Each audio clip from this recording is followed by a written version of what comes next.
Hello, everyone. As I was introduced, my name's Tim Cannon, and surprisingly, I'm not just here for my stupid T-shirts. Grindhouse is kind of a counterculture type of science shop. We investigate possible ways to use open source, currently existing technology in order to enhance the human experience. For example, I implanted a neodymium rare earth magnet into my finger. This gave me the ability to feel electromagnetic fields, so I can feel live wires behind walls. I can feel how hard my hard drive's working. I also troubleshot my friend's computer just using my hand, so that was pretty interesting. So we're also, amateur scientists. We use the scientific method, but we do it outside of a traditional lab setting. We do it in a hackerspace setting, and we use artists, and we get different ideas, and we tend to just let everybody in the tent and invite them to talk about it and invite them to look into it. So, but at our heart, we're what you might have heard the term transhumanists, but we believe that humans can transcend their biological limitations using technology, and we can make the world a better place doing that, make humans more efficient.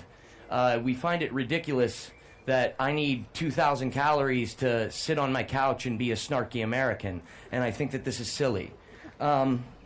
So we try to enhance the human experience. One of the ways in which we did this, we did a project called Bottlenose, where we wrapped a coil around the magnet in my finger and took a rangefinder, converted that data into pulses, and then I was able to walk around the room with my eyes closed using only this artificial organ of the finger magnet to navigate. I can tell how far away things are, and it's very intuitive. It integrates completely. There's no confusion with the way in which the input's coming in. You understand on an intuitive level. It immediately draws these maps in your brain, and your brain is actually really resilient in terms of being able to kind of figure out what to do with signals. So you guys have me here to basically talk about what I think is going to happen in the future with this sort of technology. And so I'm going to talk a little bit about the short term, and then I'm going to talk a little bit about the long term. I'm going to fly through this because I have no idea what timing I'm at and that sort of thing. So if I get through it before 10 minutes, that'd be great. But if not, I'll just get kicked off the stage. Great. Basically, one of the other things that we did that we found was a way in which we could enhance ourselves was using transcranial direct current stimulation. This is running low voltage, low current through your brain, which actually excites the neurons, causing them to fire more frequently.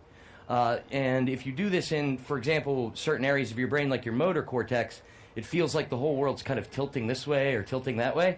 And it's very, very kind of an interesting experience. But if you do your dorsolateral prefrontal cortex, it actually increases working memory and concentration, and it actually gives you this warped sense of time, so you can actually work really, really hard and really, really intense, but it seems like just no time has gone by. And the next thing you know, it's 3 hours later, and you've written, 500-line SQL statement, and you don't know how it happened.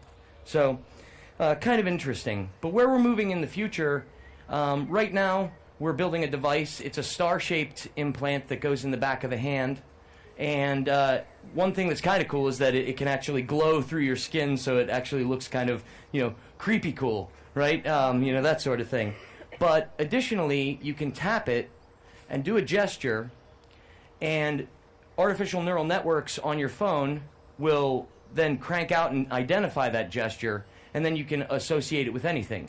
So if you're on your way to go get your significant other or something like this, you can just tap it, do a gesture, it'll send her a text that says, I'm 5 minutes out, something like this. Or if you have your home automated, you can tap it and just kind of do one of these, shuts all your lights out, arms your security system, you're good to go for the evening. Kind of interesting ideas. Also, we're working on a device called the Circadia. Now, I put something very low-featured into my arm that was taking my temperature once a second, kicking it out to my phone on Bluetooth, and we were charting the data. However, we're actually expanding this now to where we have roughly 3 metrics of data, and we're actually going for, so we have we have blood oxygen, body temperature, and heartbeats per minute. We're working on blood pressure and blood glucose, and we'd like to take those at a resolution of about once every 5 seconds and be able to capture that data. So you're talking about some pretty big data capture here and that sort of thing, but obviously the potential is immense.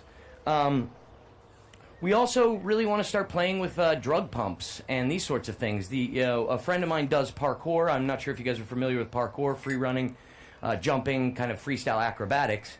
And he said, man, it would be really great if I could just, tap something and all of a sudden just get a nice little adrenaline shot and kind of like just, go for it. That sort of thing. And so we want to start kind of doing those sorts of things, like being able to kind of control the way in which our body, not have to beg our body, but tell our body what to do. Because ultimately, you're a mind that's essentially trapped in a meat suit, and you can't always control it. And everybody watches their body fall apart, and with age and that sort of thing. And I think all of us would really like the ability to control that a little bit more, I think. We're also going to be working with directly interfacing with the nervous system.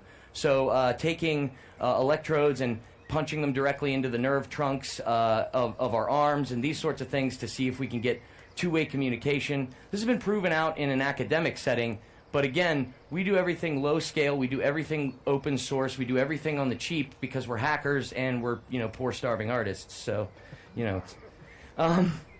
but in the long term, I'm going to talk about three things that I think are going to be massively affected. Medicine, which is pretty obvious, but also education and art and culture.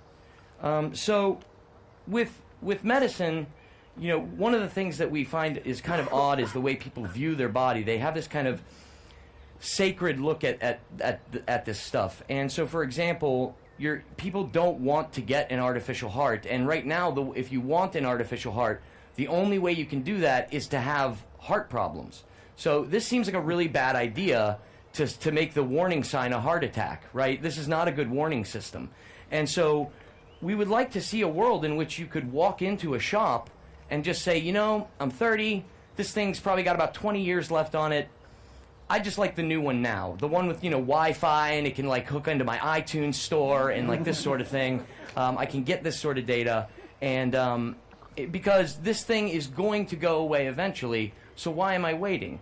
Why wouldn't I want the more efficient heart? Why wouldn't I want these things? Why wouldn't I want a better body? And of course, there's going to be this massive influx of data, which is great for anybody who's interested in machine learning or artificial neural networks or those sorts of things, because you're only as good as your data set. And right now, the data we have just isn't sufficient to predict the types of things that I think we'd all like to see predicted by medicine. I think we'd like to see 2 years in advance, hey, you're probably going to have a heart attack. Lay off the bacon, bro. This sort of thing is kind of important because you can't necessarily associate your lifestyle choices. You're not living in a context where you're thinking about your lifestyle day to day. And it's hard to associate your bad decisions. But if you have the data and you can actually watch over a course of 2 years the degradation of your heart's performance and actually directly see the consequences of your actions, it becomes much more obvious how that needs to be fixed.